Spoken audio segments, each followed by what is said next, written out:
Greetings. We're here tonight at Black Facts Central, coming to you one more time with a brand new rhyme. Tonight, we're going to do our theme for the evening. Well, actually, our theme for the day has been about women. And tonight, we're going to deal with something that many of you know as mother wit. The origins of mother wit. Where does mother wit come from? And we're going to start off with the poem. We did this one in the afternoon as well. So some of you may have heard this poem already, or you may know it from somewhere else. Maybe somebody did it in school or something of that nature. But it's by one of the great African-American poetesses, Nikki Giovanni. The poem is simply called Ego Tripping. And the poem is designed to try to balance things out because most of the attention is always on the men. So we want to have some balance, focus on the females as well. We don't want to leave our sisters behind in the dust. Ego Tripping.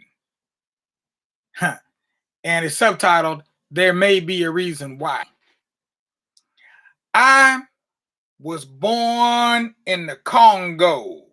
I walked to the Fertile Crescent and built the Sphinx. I designed a pyramid so tough that a star that only glows over every 100 years falls into the center, giving divine perfect light. I am bad. I sat on the throne drinking nectar with Allah. I got hot and sent an ice age to Europe to cool my thirst. My oldest daughter is Nefertiti. The tears from my birth pains created the Nile. I am a beautiful woman. Ego tripping. And as she says, there may be a reason why. So many of you have heard of mother wit. And I like to deal with proverbs, folklore, and tall tales. I like to deal with all those kinds of things because in essence, a lot of history is in there. And a lot of our history, it's our oral history, is embedded in our poems, our tropes, our proverbs, our psalms, our songs. A lot of history in there. So we don't want to overlook that piece of our culture. Very, very important. That's why I started the Center of my father started the Center of Pan-African Culture at Kent State. I took it into the virtual realm. And so we got the virtual Center of Pan-African Culture as well. So tonight I'm going to tell a story about Terrapin's Pot of Sense. This again, we're in Ghana again. This is an Ashanti version. So you know that we're going to talk about a character that you might see right now in your room. If you look up in the corners, look up near the ceiling, you may see Anansi up there near your ceiling because Anansi is everywhere.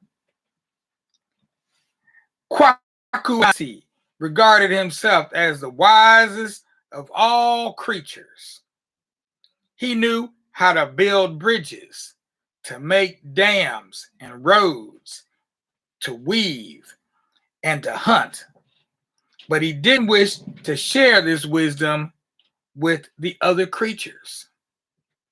He decided one day that he would gather together all the wisdom of the world and keep it for himself. So he went around collecting wisdom, and each bit he found, he put in a large earthen pot. When the pot was full, Anansi prepared to carry it into a high treetop where no one else could find it. He held the pot in front of him and began to climb. Anansi's son, Intikuma, was curious about what his father was doing. And he watched from behind some bushes. He saw Anansi holding the pot in front of him against his stomach. he saw that this made it hard for Anansi to grasp the tree he was climbing. At last, he couldn't keep quiet any longer, and he said, "Father, may I make a suggestion?" Now, that's something you have to be careful about, because I know if I made suggestions to my dad, sometimes I end up catching the back of his hand right in my mouth. Anansi was startled and angry, and he shouted, "Why are you spying on me?" Intikuma replied, "I just wanted to help." Anansi said, "Is this your affair?" Intikuma said to him, "It's only that I see you're having difficulty. When you climb a tree, it is very hard to hold a pot in front. If you put the pot on your back, you can climb easily." Anansi tried it. He took the pot from in front and put it on his back. He climbed swiftly, but then he stopped. He looked at Intikuma and was embarrassed, for although he carried so much wisdom in the pot, he had not known how to climb with it. In anger, Kwaku Anansi took the pot and threw it from the treetop. It fell on the earth and shattered into many pieces. The wisdom was in it, scattered in all directions. When people heard what had happened, they came and took some of the wisdom Anansi had thrown away. And so today, wisdom is not all in one place. It is everywhere. Should you find a foolish man, he is one who didn't come when the others did to take a share of the wisdom. This is the story that the Ashanti people are thinking of when they say, "One head can't go into consultation." One head can't go into consultation. It takes two to tango. That's another way of saying it. It's another saying that would mean basically the same thing. It takes two to tango. One hand washes the other. It takes two heads are better than one. You could say it any one of those ways, and it would mean the very same thing. Now, in the future, we're going to not only deal with some of these proverbs, we're also going to be featuring various adinkra symbols to go along with the proverbs as well. So be on the lookout for that, because you're watching us create something in real time here, right here on Black Facts. We appreciate everybody's taking the time to check us out. We come at you noon and 9. Those are our times, noon and 9. If you see us then, you'll feel really fine. Just look for us at noon and 9, either on Facebook or on YouTube. Don't be a boob. Look for us on that tube. That's where you find us every day. Now, on the weekends, we're doing something different. Starting last weekend, we started, instead of doing live broadcast on Saturday and Sunday, we're going to do some kind of a reprise, or, that'll end up being basically a watch party. So we'll do a watch party, still the same time in terms of the at noon. In the evening, at 9 o'clock, we'll still do the live story time.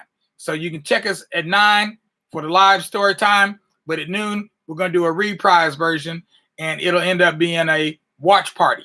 So that will be exclusively on Facebook. It will not be on YouTube. So look for us tomorrow at noon. That particular, the reprise will go on for about an hour. We'll do about 4 pieces within that hour. So please don't forget, if you're looking at us on YouTube, make sure to press the subscribe button below. If you're looking at us on Facebook, make sure to become a member of one of our groups. We got the COVID-19 Surviving COVID-19 While Black, and we've got the Center of Pan-African Culture, 2 very popular groups on the Facebook. And then also we've got, you can so become a member, and don't forget to share. Go ahead and share this with your friends, your family, even with your enemies. Maybe you could turn an enemy into a frenemy and never have to be an enemy again. If you can give him a real big grin from his ear to his chin, both of y'all can win. So all you little ones out there, all you little people, all we have to say to you tonight is sleep tight, sleep right, and please don't let those bed bugs bite. But if they do, hit them with a shoe until they turn black and blue. That's what you need to do until you're through. Get a good night's sleep in. And tomorrow, don't forget to share these stories with your friends. You can share them on the internet. You can share them in person. You can share them on the phone. You can share them however you like. But please pass the stories on. That's how the stories grow. That's how the stories maintain their life. That's how they live. That's their lifeblood, is you and I sharing these stories. I didn't get all these stories when I was your age. I had to learn them later. Some of them I'm still learning now. Like that one there, that was a new one. I hadn't read that particular one before, but it's Anansi. We always know what Anansi is going to do. He's going to do something foolish, but in the end, he's going to gain some wisdom, and he's passing it on to us. So, all right, enough for tonight. We'll see you later. Peace out.